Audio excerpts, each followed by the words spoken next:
मुगल दरबार का वह दिन असाधारण था। सुबह की हल्की धूप संगमरमर के फर्श पर चमक रही थी और दरबारियों की कतारें अपनी अपनी जगह पर सजी थीं। तभी द्वारपाल ने ऊंची आवाज में घोषणा की, दूसरे राज्य के राजदूत पधार रहे हैं। दरबार में हलचल मच गई।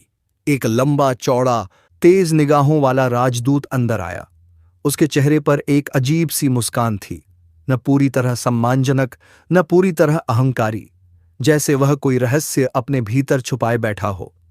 राजदूत ने झुककर सलाम किया और बोला, जहां पनाह, मैं आपके लिए एक प्रश्न लेकर आया हूं।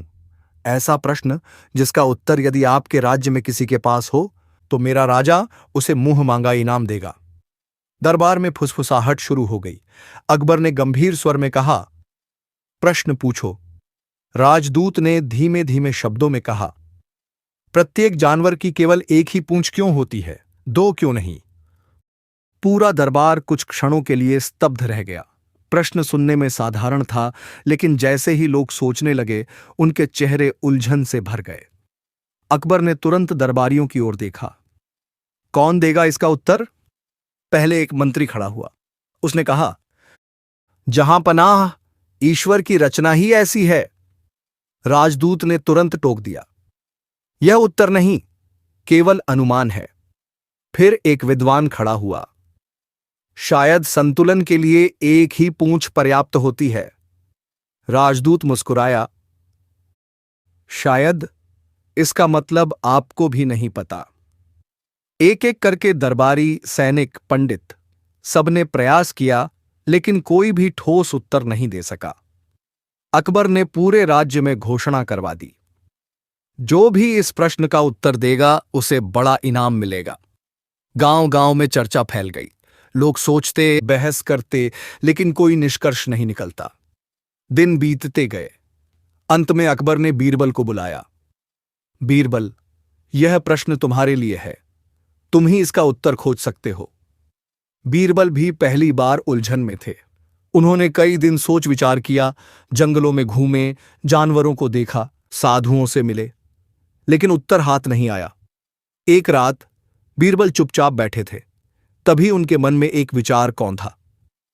यह प्रश्न उत्तर के लिए नहीं, उलझाने के लिए पूछा गया है।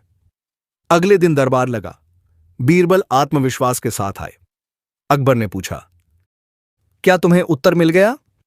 बीरबल ने मुस्कुराकर कहा, जहां पनाह, उत्तर मिल गया, लेकिन पहले मैं राजदूत से एक छोटा सा प्रश्न पूछना चाहता हूं।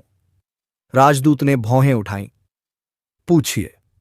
बीरबल बोले, आपके राज्य में प्रत्येक मनुष्य के दो हाथ क्यों होते हैं, चार क्यों नहीं? राजदूत कुछ क्षण के लिए चुप रह गया।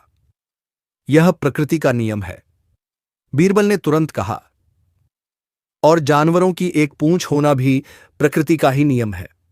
जैसे मनुष्य के दो हाथ, वैसे ही जानवर की एक पूंछ।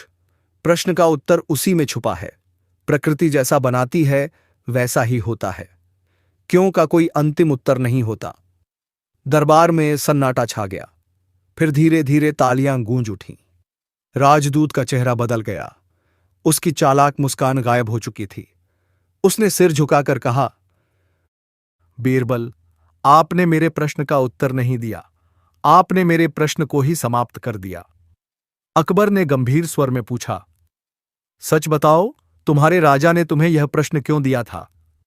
राजदूत ने गहरी सांस ली और बोला, जहां पनाह, मेरा राजा आपके राज्य की बुद्धिमत्ता को चुनौती देना चाहता था। वह जानना चाहता था कि क्या आपका दरबार हर प्रश्न का उत्तर दे सकता है, या कभी कभी प्रश्न ही गलत होते हैं। बीरबल मुस्कुराए। कुछ प्रश्न ऐसे होते हैं जिनका उत्तर ढूंढने से पहले यह समझना जरूरी होता है कि वे प्रश्न पूछे ही क्यों गए हैं। अकबर ने हंसते हुए कहा, और यही असली बुद्धिमानी है। राजदूत ने स्वीकार किया, आज मैं समझ गया कि आपका राज्य क्यों महान है, क्योंकि यहां केवल उत्तर नहीं, समझ भी है। दरबार समाप्त हुआ, लेकिन यह घटना पूरे राज्य में एक सीख बनकर फैल गई। हर सवाल का जवाब जरूरी नहीं होता। वीडियो पसंद आया हो तो लाइक करें, शेयर करें और नवरत्न बीरबल चैनल को सब्सक्राइब जरूर करें।